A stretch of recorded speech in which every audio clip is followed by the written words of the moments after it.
ఎన్టీఆర్‌తో వ్యవహారం ఎంత కష్టంగా ఉంటుందో వివరించేటువంటి ఉదంతాన్ని సీనియర్ జర్నలిస్టు, 'ఆంధ్రజ్యోతి' మాజీ ఎడిటర్ వెంకట్రావు గారు తన తాజా పుస్తకంలో రాశారు. ఏమిటి ఈ ఘటన అంటే 'ఆంధ్రజ్యోతి'కి సంబంధించి.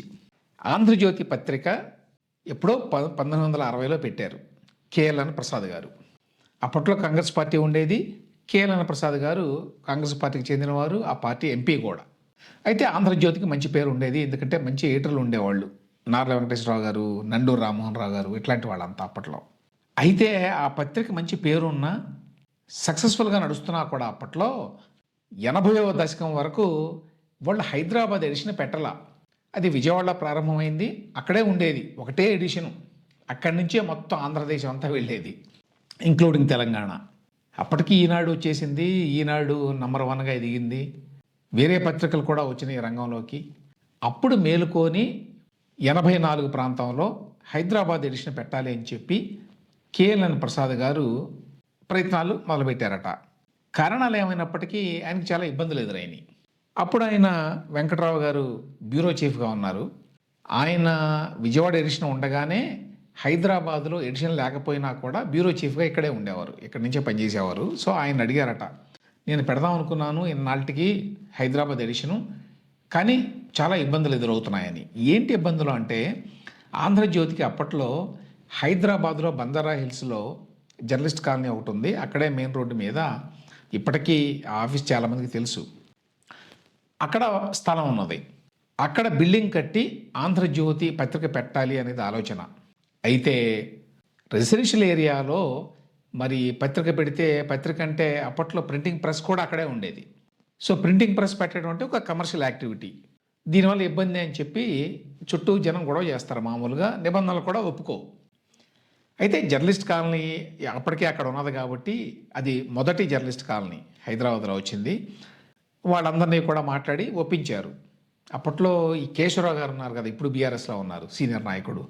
ఆయన పూర్వాశ్రమంలో జర్నలిస్టు. సో ఆయనతో మాట్లాడించి మొత్తానికి అక్కడ ఉన్నటువంటి రెసిడెన్స్ని ఒప్పించారు. అయితే ఎన్టీఆర్ గారు సంతకం పెట్టడానికి ఒప్పుకోవాలి. ఇక్కడ గమనించాల్సిన విషయం ఏంటంటే, ఆంధ్రజ్యోతి పత్రిక కాంగ్రెస్ హయాంలో ప్రారంభమైంది. అప్పటికి తెలుగుదేశం పార్టీ అనేది కూడా లేదు. అయినా కూడా ఆ పత్రికకి కొంచెం ఆబ్జెక్టివ్గా ఉంటుంది అనేటువంటి పేరుంది.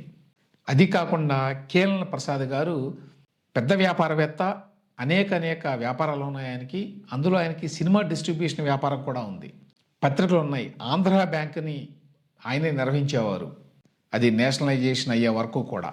కృష్ణా జిల్లాకు చెందినటువంటి ప్రముఖ కమ్మ నాయకుల్లో ఒకరు. అయితే కేఎల్ఎన్ ప్రసాద్ గారి ఆంధ్రజ్యోతి ఎడిషన్కి అప్రూవల్ ఇవ్వడానికి, అక్కడ బిల్డింగ్ కట్టుకోవడానికి ఎన్టీఆర్ గారు సుతరాము ఒప్పుకోలేదట.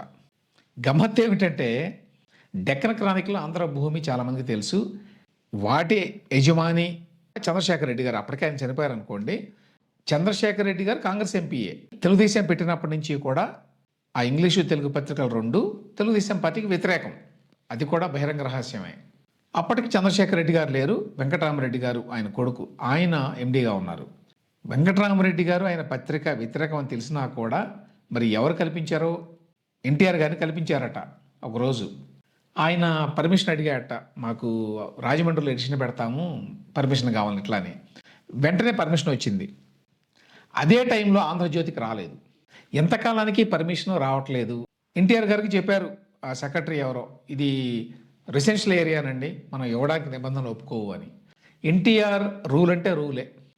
ఆయనకి వెళ్ళి రికమెండ్ చేసేటువంటి, సిఫార్సు చేసేటువంటి ధైర్యం ఎవరికీ లేదు. ఆ నేపథ్యంలో ఆంధ్రజ్యోతి మేనేజ్మెంట్కి ఏమీ పాలుపోలేదట. సో వెంకట్రావు గారిని అడిగితే వెంకట్రావు గారు అప్పుడు ఏం చేయాలని చెప్పి ఆయన కూడా చాలా దిగాలు పడ్డారట. ఇంతకాలానికి ఏదో ఆంధ్రజ్యోతి ఎడిషన్ హైదరాబాద్ వస్తుంటే మనకు అవకాశం లేకుండా పోయింది ఏమిటి ఈ తెలుగుదేశం ప్రభుత్వంలో అని. అప్పుడు ఆయన మరి ఎవరితో మాట్లాడితే అవుతుంది, ఎందుకంటే ఎన్టీఆర్తో నేరుగా ఇట్లాంటివి మాట్లాడటం చాలా కష్టం. అప్పుడు చంద్రబాబు నాయుడు గారితో చెప్పిద్దామని చెప్పి అనుకున్నారట. చంద్రబాబు నాయుడు గారు అంతకుముందు కాంగ్రెస్ ప్రభుత్వంలో ఉన్నారు కాబట్టి బాగానే పరిచయం. కానీ ఆ తర్వాత ఆయన టీడీపీలో చేరినా ఎటువంటి పదవి ఆయనకి లేదు, పార్టీలో లేదు, ప్రభుత్వంలో లేదు. ఆయన అప్పుడు ఈ పార్టీ ఆర్గనైజేషన్ని నిర్మించేటువంటి పనిలో ఉన్నాడు. అండర్ ద రేడార్ ఉన్నాడు ఆయన. అంటే పెద్దగా హడావుడి చేయటం ఏమీ లేదు బయట. నిజానికి ఆయన పట్టుకోవడం కూడా కష్టంగా ఉండేదట. లాభం లేదని చెప్పి ఆయన జూబ్లీ హిల్స్లో అప్పట్లో ఇప్పుడు బాలకృష్ణ గారు ఉండేటువంటి ఇంట్లో ఉండేవాడు చంద్రబాబు నాయుడు గారు.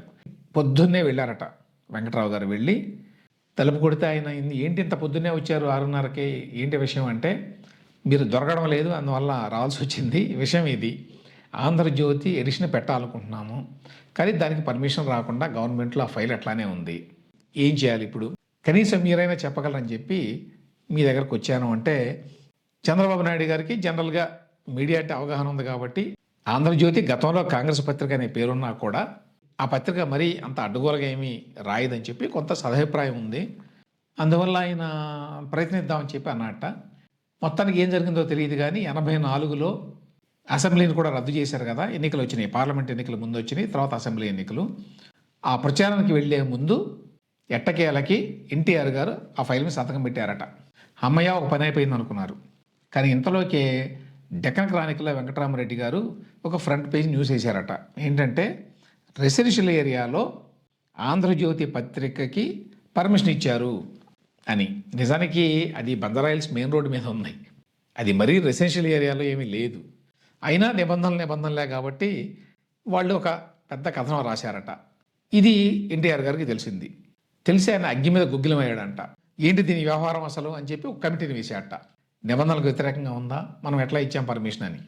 ఈలోగా మొత్తానికి తెక్కవరపు సుబ్బరామరెడ్డి గారు రంగంలోకి దిగి, ఆయన వెంకటరామరెడ్డి గారికి బాబాయ్ అవుతాడు, చంద్రశేఖర్ రెడ్డి గారు తమ్ముడు. ఆయన కేలైన ప్రసాద్ గారు వీళ్ళందరితో కూడా బాగా పరిచయాలు ఉన్నాయి కాబట్టి ఆయన ఏంటి గొడవలు అని చెప్పి ఆయన మాట్లాడించి వెంకటరామరెడ్డితోటి ఏదో వివరణ కూడా వేయించి అంతటితో గొడవ లేకుండా చేశారట ఈ రెండు పత్రికల మధ్య. అది ముగిసింది. కానీ ఎన్టీఆర్ గారి సంగతి ఏమిటి, ఆయన ఇప్పుడు ఆయన చేత ఎట్లా సంతకం పెట్టించడం అనేది పెద్ద సమస్య కూర్చుంది.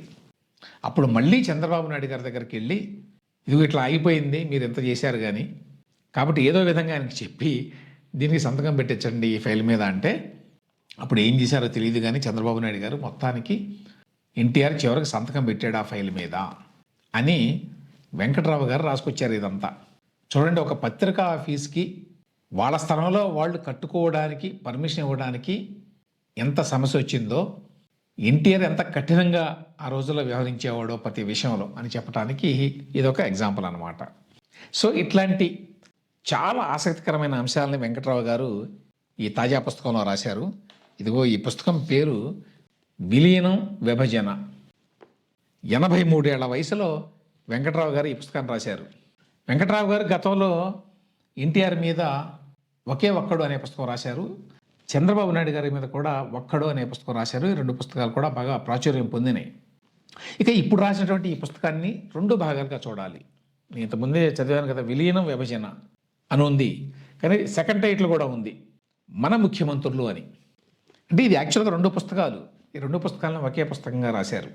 నిజాం కాలం నుంచి ఇక్కడ తెలంగాణలో, అట్లానే మెడ్రాస్ ప్రెసిడెన్సీ కాలం నుంచి ఆంధ్రాలో, 56లో విలీనం వరకు, ఆ తర్వాత 2014లో విభజన వరకు మొత్తం ఏపీ చరిత్ర అంతా కూడా రాసుకొచ్చారు. ఇక 2వ టైటిల్ ఏమో మన ముఖ్యమంత్రులు అని చెప్పాను కదా. అందులో ఏంటంటే 1952 నుంచి, తెలంగాణలో 1952లో వచ్చారు మొదటి ముఖ్యమంత్రి, 2024 వరకు తెలుగు రాష్ట్రాలకి ముఖ్యమంత్రులుగా పనిచేసిన వాళ్ళ యొక్క ప్రొఫైల్స్ రాశారు. ఇందులో దాదాపు 420 పేజీలు ఉన్నటువంటి ఈ పుస్తకంలో ఈ ముఖ్యమంత్రుల పరిచయాలే 300 పేజీలకు పైగా ఉన్నాయి. అంటే మెయిన్ బుక్ అంతా కూడా ఈ ముఖ్యమంత్రుల ప్రొఫైల్సే. ఉమ్మడి రాష్ట్రానికి సంబంధించి మొత్తం 19 మంది ముఖ్యమంత్రులు ఉన్నారు. సో వాళ్ళని పరిచయం చేశారు. ఆ తర్వాత 2014 నుంచి విభజన తర్వాత 2 రాష్ట్రాలకు కలిపి 3 కొత్తగా వచ్చారు. కేసీఆర్ గారు, జగన్మోహన్ రెడ్డి గారు, రేవంత్ రెడ్డి గారు. వాళ్ళ గురించి కూడా ప్రొఫైల్స్ ఉన్నాయి. 52లో మొదట బూర్గుల రామకృష్ణారావు గారు ఉన్నారని చెప్పాను. అక్కడి నుంచి 24 వరకు జగన్మోహన్ రెడ్డి గారి వరకు ఈ ప్రొఫైల్స్ రాశారు. ఇందులో ఉన్నటువంటి చాలామంది ముఖ్యమంత్రుల గురించి ఈ తరం వాళ్ళకి ఎక్కువగా తెలిసే అవకాశం లేదు. ఉదాహరణకి బూర్గుల రామకృష్ణారావు గారిని తీసుకోండి. ఆయన విశాలాంధ్ర కోసం చాలా కష్టపడ్డాడు. గమ్మత్ ఏమిటంటే, ఆయనకి ముందే తెలుసు విశాలాంధ్ర కనుక ఏర్పడితే, అంటే అప్పటి హైదరాబాద్ రాష్ట్రం, ఆంధ్ర స్టేటు, ఈ 2 కలిపి ఆంధ్రప్రదేశ్ కనుక ఏర్పడితే ఆయనకి ముఖ్యమంత్రి పదవి ఉండదు. ఎందుకంటే 2 రాష్ట్రాలు కలిపి ఒకళ్ళే ముఖ్యమంత్రి అవుతారు కదా. అది తెలిసి కూడా ఆ పదవిని త్యాగం చేయడానికి సిద్ధపడి ఆయన విశాలాంధ్ర కోసం నిలబడ్డాడు. ఇట్లానే మిగతా ముఖ్యమంత్రుల గురించి కూడా చాలా ఆసక్తికరమైన అంశాలను మనం ఈ పుస్తకంలో తెలుసుకోవచ్చు. దామోదరం సంజయ్ గారిని తీసుకోండి. 1960లోనే ఒక రాష్ట్రానికి ఒక దళితుడు ముఖ్యమంత్రి అయ్యాడు. ఆయన దామోదరం సంజయ్ గారు. ఆ ఖ్యాతి ఆంధ్రప్రదేశ్కే దక్కింది. ఇంకొక ఇంట్రెస్టింగ్ థింగ్ ఏంటంటే అప్పటికి ఇప్పటికీ కూడా ఉమ్మడి ఆంధ్రప్రదేశ్లో కానివ్వండి, ఇప్పుడు తెలంగాణ ఏపీ ఏర్పడిన తర్వాత కానివ్వండి, యంగెస్ట్ చీఫ్ మినిస్టర్ ఆయనే. 39 ఏళ్లకే సీఎం అయ్యాడు ఆయన, దామోదరం సంజయ్ గారు. బాగా చదువుకున్నవాడు, నిజాయితీపరుడు, ఉన్న కొద్ది కాలంలోనే చాలా మంచి పరిపాలన అందించాడు. కాకపోతే కాంగ్రెస్ రాజకీయాలకి ఆయన బలయ్యాడు అనుకోండి. తర్వాత కాంగ్రెస్ పార్టీ ప్రెసిడెంట్గా కూడా పనిచేశాడు ఆయన. అదేవిధంగా మిగతా ముఖ్యమంత్రులు, విజయభాస్కర్ రెడ్డి గారిని తీసుకోండి. ఆయన 2 సార్లు ముఖ్యమంత్రిగా పనిచేశాడు. కేంద్రంలో ఎన్నో పదవుల్లో పనిచేశాడు. కనీసం 3 దశాబ్దాల పాటు ఆయన తెలుగు రాజకీయాల్లో చాలా ముఖ్య పాత్ర పోషించాడు. అటువంటి విజయభాస్కర్ రెడ్డి గారు, ఆయనకి మోకాలి సమస్య ఏదో ఉందట, దానికి చికిత్స చేయించుకోవడానికి ఆ రోజుల్లో తగినంత డబ్బు లేక వాయిదా వేశాట చాలాసార్లు. అది ఇవాళ మనం ఊహించలేం. అన్నిసార్లు కేంద్ర మంత్రిగా పనిచేశాడు, 2 సార్లు రాష్ట్రానికి ముఖ్యమంత్రిగా పనిచేశాడు, చాలా సీనియర్ లీడర్గా పేరు. కానీ ఆ రోజుల్లో వాళ్ళ దగ్గర అంత డబ్బు లేదు. ఇవాళ ఒక ఎమ్మెల్యేకి ఆనాటి ముఖ్యమంత్రుల కంటే ఎక్కువ డబ్బు ఉంది. ఇవన్నీ చదువుతుంటే ఆ విషయాలు అర్థమవుతాయి మనకి. అట్లా ఇంకా చాలా ఆసక్తికరమైన విషయాలు ఉన్నాయి. అంజయ్య గారిని తీసుకోండి. అంజయ్య గారిని ముఖ్యమంత్రి చేశారు. ఏమనుకున్నారంటే ఈయన దళితుడో లేక బీసీఓ అనుకున్నారు అప్పట్లో ఢిల్లీలో. కానీ ముఖ్యమంత్రి అయిన తర్వాత తెలిసింది ఆయన అసలు పేరు రామకృష్ణారెడ్డి అని. అంజయ్య గారు కులమేదైనా కూడా ఆయన మనస్తత్వం పేదల మనస్తత్వం. పేదరికంలో పెరిగాడు ఆయన. పేదల పట్ల చాలా ఆదరణగా ఉండేవాడు. ఇక చంద్రబాబు నాయుడు గారి గురించి, చెన్నారెడ్డి గారి గురించి, మిగతా ప్రొఫైల్స్ అన్నీ కూడా చాలా ఆసక్తికరంగా ఉన్నాయి. జగన్మోహన్ రెడ్డి గారి గురించి కూడా రాశారు వెంకట్రావు గారు. అందులో ఒక విశేషం ఏంటంటే ఆయన కలవడానికి వెళ్ళినప్పుడు పార్టీ పెట్టక ముందు, ఎందుకు అనవసరంగా మీరు కాంగ్రెస్ నుంచి బయటకు వచ్చి పార్టీ పెట్టడం అని చెప్పి వెంకట్రావు గారు ఏదో సలహా ఇచ్చారట. అనవసరంగా పార్టీ పెట్టాలని చాలా కష్టం, కాంగ్రెస్లో అయితే నడుస్తుంది ఎట్లా గట్లా అని చాలా ఆదరంగా ఆహ్వానించారట ఆయన ఇంటికి వెళ్తే. కానీ చిరునవ్వుతోనే ఆయన చెప్పిన విన్నాడు, కానీ పార్టీ మాత్రం పెట్టుకున్నాడు. సాక్షి పత్రిక పెట్టిన తర్వాత మీరు ఎడిటర్గా ఉంటే బాగుంటుందని చెప్పి కబురు పెట్టారట వెంకట్రావు గారికి. ఆ విశేషాలు కూడా రాశారు. సో ఈ రకమైన ఆసక్తికరమైన విషయాలన్నీ తెలుసుకోవాలి అంటే ఈ పుస్తకంలో ఉన్నాయి. ముఖ్యమంత్రులే కాకుండా మన తెలుగు వాళ్ళ సమకాలీన చరిత్రలో ముఖ్యులు అనుకున్న వాళ్ళ ప్రొఫైల్స్ కూడా ఇచ్చారు ఈ పుస్తకంలో వెంకట్రావు గారు. ఎన్జి రంగా గురించి, అల్లూరి సత్యనారాయణ రాజు గారి గురించి, గౌతు లచ్చన్న గారి గురించి, పుచ్చలపల్లి సుందరయ్య గారి గురించి, అలాగే వెంకయ్య నాయుడు, జయపాల్ రెడ్డి గారి గురించి కూడా ఇందులో కొన్ని ప్రొఫైల్స్ ఇచ్చారు. చిరంజీవి ప్రజారాజ్యం గురించి కూడా ఇచ్చారు. వీళ్ళందరి గురించి ఎందుకు ఇచ్చారంటే వీళ్ళు ముఖ్యమంత్రులు కాకపోయినా కూడా వ్యక్తులుగా చాలా ప్రభావాన్ని చూపారు తెలుగు వాళ్ళ సమకాలీన రాజకీయ చరిత్రలో అనే ఉద్దేశంతో.